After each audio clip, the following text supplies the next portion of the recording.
Sugeng rawuh Prof. Budiono, Assalamualaikum. Waalaikumsalam, Iya. Pak Dekan. Senang bisa bertemu Bapak dan silaturahmi kembali. Ini rumah Bapak juga di FEB. Betul, saya senang sekali ketemu teman-teman tadi dan diceritain kemajuannya. Saya benar-benar bangga dan bahagia. Iya, terima kasih.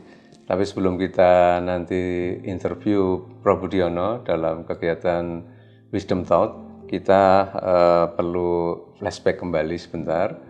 Prof. Budiono ini adalah dosen FEB UGM yang telah melanglang buana dalam karir beliau. Beliau sudah pernah di Bappenas, juga di BI, dan juga sebagai Wapres. Yang itu tampaknya bagi kami dosen-dosen di FEB akan sulit mengikuti jejak Bapak ini, Pak. Jadi ini luar biasa sekali, Bapak bisa hadir, Bapak masih kerso untuk kami repoti, untuk didatangkan, untuk diminta sharing untuk knowledge dan wisdom Bapak. My pleasure. Nah, Prof. Budiono, menurut Bapak ini kita saat ini sedang mempunyai misi yaitu mencetak leaders ya, yang punya integritas dan juga punya ilmu yang bermanfaat untuk masyarakat. Nah, menurut Bapak definisi economic leader yang Bapak alami atau selama ini tekuni seperti apa, Pak? Oke. Untuk jawab itu, Pak Didik, saya kira saya akan cerita ya. Iya. Bukan mengenai saya, tapi cerita mengenai apa yang menjadi pandangan ahli filsafat lebih dari 2000 tahun yang lampau, Plato. Oh, iya. Dia menulis buku yang menceritakan dialog antara Socrates, yaitu gurunya dia, dengan murid-muridnya. Salah satu yang menarik bagi saya itu adalah yang kaitannya dengan keadaan sekarang juga, kaitannya dengan leadership, dengan demokrasi, yaitu begini, ada Socrates, Plato itu sebenarnya kalau dilihat dari tulisannya, dia itu tidak terlalu mengagung-agungkan demokrasi sebagai suatu proses politik, tapi dia mengingatkan kita begini. Waktu Socrates ditanya demokrasi, pandangannya bagaimana, lalu dia menceritakan, ini ada kapal yang mau menuju ke suatu tujuan. Di tengah laut ada penumpang banyak, ada kapten, ada anak kapal. Nah, lalu dia bertanya kembali sama muridnya, kalau dalam keadaan seperti itu, yang terbaik bagaimana? Apakah semua penumpang ditanya bagaimana arahnya, polisinya, atau kalau polisi ya, bagaimana mengemudikan ini ke arah mana, ataukah diserahkan kepada kapten beserta anak buahnya? Dia jawabannya tentu pada kapten dan anak buahnya. Nah, ini dia itu hanya ingin menggarisbawahi kalau demokrasi itu sebagai suatu proses pemilihan saja, tanpa ada pemikiran mengenai siapa yang akan melaksanakan, siapa yang akan leadernya, itu nanti akan kacau. Kurang lebih yang dia ingin sampaikan itu pesannya begitu. Jadi dalam demokrasi pun itu bagus, tapi leadership itu harus ada di situ, supaya demokrasi ini menghasilkan berkah bagi semuanya ya, bagi yang ada di dalamnya. Nah, kalau pertanyaannya adalah leader, dan ini bisa di ekonomi, bisa di militer, bisa di politik, ya. Ya, leader itu ya seperti kapten kapal tadi. Kalau saya bisa nangkap apa yang disampaikan oleh Socrates, Dia yang tahu bagaimana menjalankan kapalnya. Dalam hal ini adalah bagaimana menjalankan, mengarahkan, mengemudikan institusinya. Kan leader itu harus bekerja dalam suatu institusi, suatu organisasi. Nah, itu kualitas dari leader seperti itulah yang diperlukan. Nah, saya ingin cerita tambahan lagi. Monggo. Mungkin ada kaitannya dengan leadernya kok bisa ada itu bagaimana? Nah, itu Plato itu nulis lagi suatu cerita bahwa untuk menciptakan leader itu tidak cukup hanya dengan pemilihan, ya, tapi harus ada proses.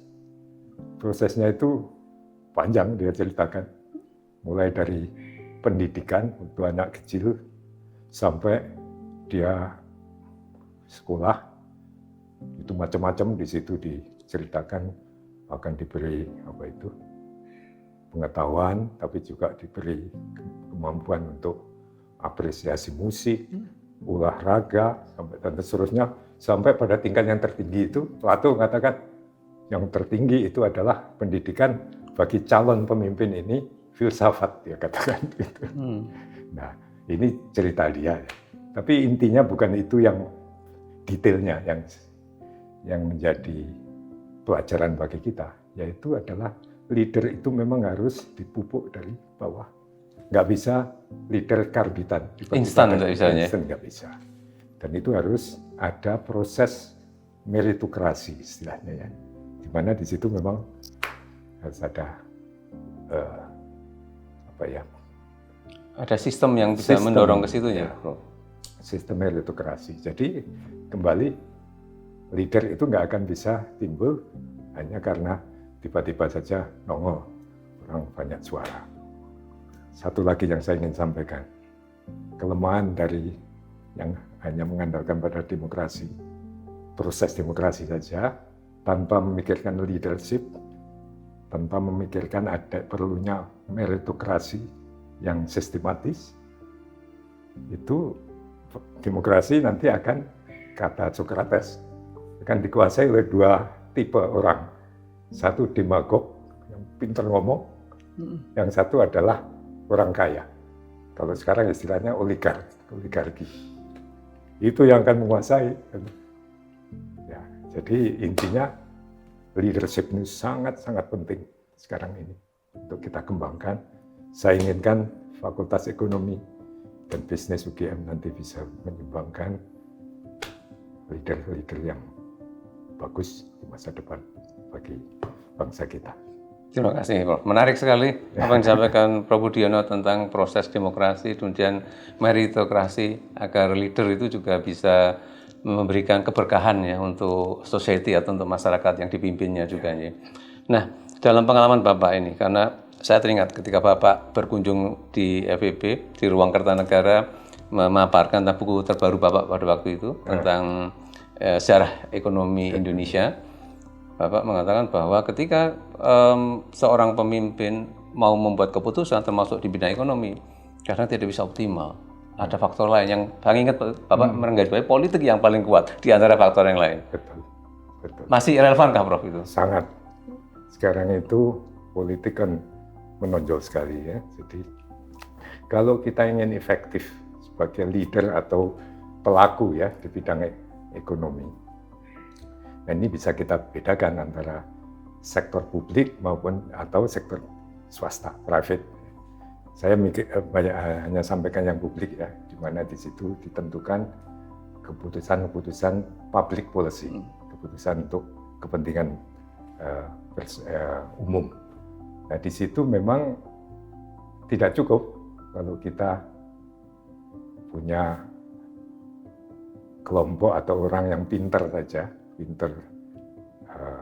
pengetahuannya cukup. Teknokratis namanya. Nah, teknokratis saja tanpa tahu bagaimana menerjemahkan kemampuan ini menjadi suatu langkah yang bisa diimplementasikan sebenarnya. Nah, di sini politik itu. Dan disinilah saya kira agak sulit memang kalau kita membayangkan seorang yang benar-benar tahu ekonomi dan politik di luar kepala sehingga dia bisa memutuskan secara rasional dan implementatif apapun itu nggak mungkin. Makanya perlu suatu tim. Nggak mungkin itu kalau satu orang. Jadi, tapi harus ada yang kita anggap sebagai leader. Nah, tim inilah yang saya kira perlu dibentuk kapan saja, di mana di situ ada kemampuan untuk menyatukan pandangan yang berbeda-beda dan sekaligus kemudian ada kemampuan untuk menggarap aspek politiknya. Nah, ini yang memang sesuatu yang mungkin agak sulit untuk dilakukan secara langsung ya. Zamannya Orde Baru itu ada tim ekonom yang menurut saya istimewa ya. Tim ini terdiri dari orang-orang yang memang profesional, tahu apa yang disebut rasionalitas dalam ekonomi, apa yang bisa dilakukan menurut teori yang benar. Ya. Tapi kalau itu saja nggak cukup, maka mereka lalu secara diplomatis bisa nyambung dengan kekuasaan politik waktu itu. Nah, ini kemampuan untuk mengkait diri kepada kekuasaan atau political power. Ini yang saya kira masih banyak yang harus kita pelajari ya. Zaman itu kelompok teknokrat di bawah pimpinan Widjojo Nitisastro itu saya kira istimewa menurut saya. Sampai sekarang mungkin belum ada tim yang seperti itu, yang sulit, yang kemudian bisa berdialog dengan pemegang kekuasaan politik, dan akhirnya diterjemahkan apa yang dia pikirkan, dia rumuskan menjadi suatu policy yang implementatif. Bisa dieksekusi di lapangan ya? Di lapangan, dan didukung oleh political power ini. Ini yang menemukan ini agak sulit. Tidak hanya timnya ini sendiri, membentuk tim yang efektif, yang mampu memikirkan sesuatu secara rasional sebagai satu tim, itu pun masih sulit, meskipun antara ekonom ya. Sekarang itu macam-macam. Mazhabnya beda-beda. Ya, dulu juga ada mazhab, tapi saya kira kalau orang bisa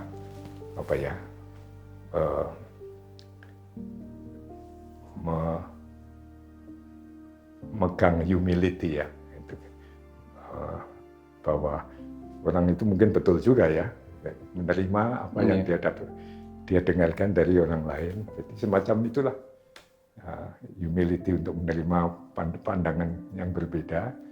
Itu ya nggak apa-apa. Mazhab itu dari dulu ada mazhab itu. Tapi kalau sudah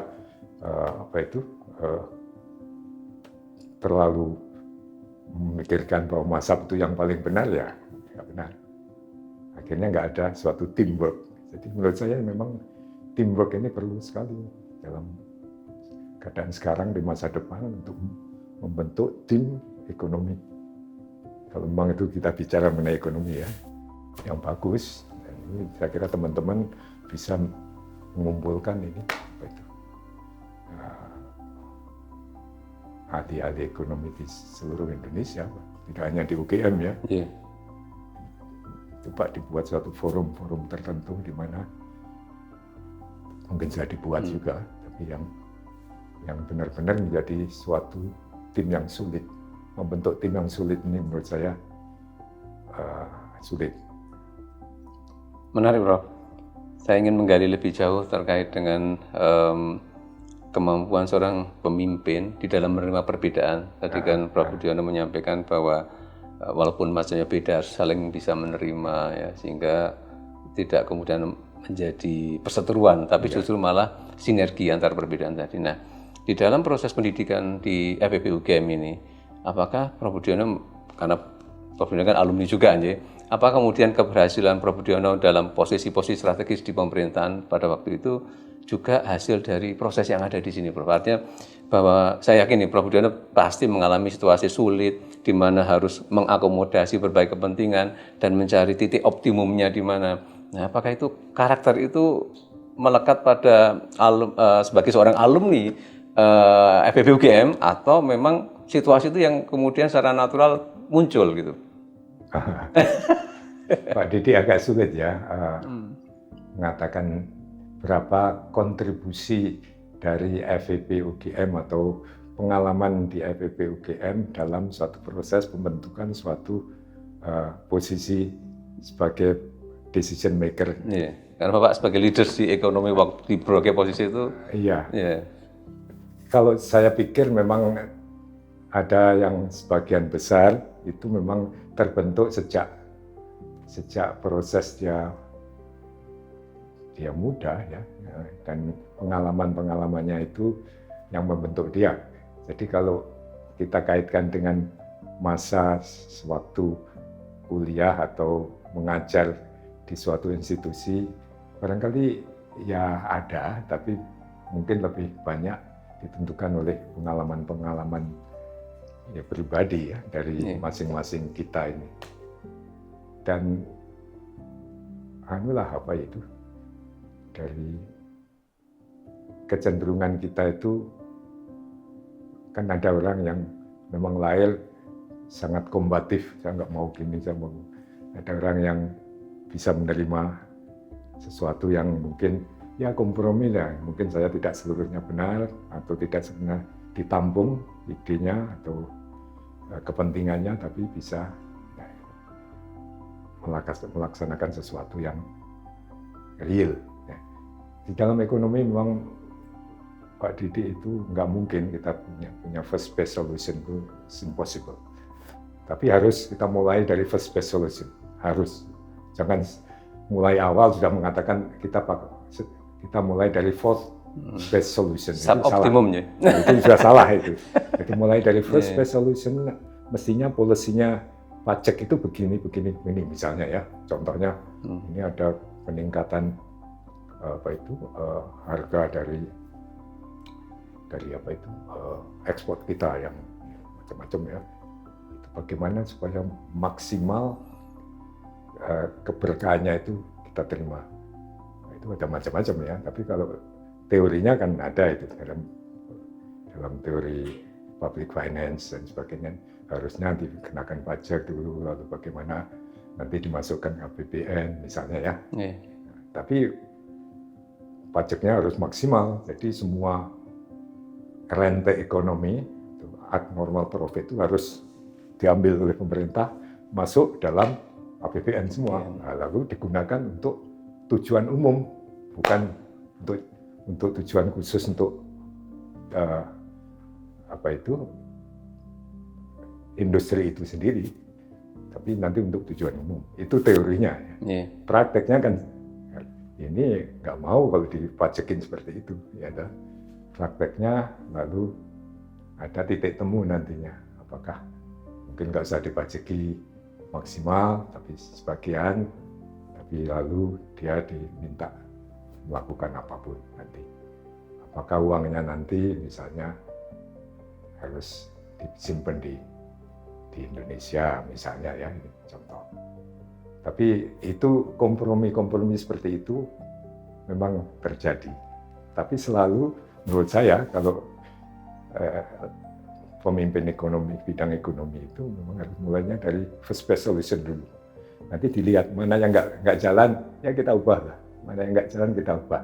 Jangan tiba-tiba saja kita sudah oke lah, itu nggak akan tercapai. Lalu mulai dari jangan nyerah dulu ya. Jangan nyerah dulu. Betul. Jadi memang harus ada semacam analisa yang jelas, give and take-nya apa, risikonya apa, untungnya apa kalau kita mengambil posisi kompromi ini, kompromi itu. Dan ini memang saya kira perlu praktek ya.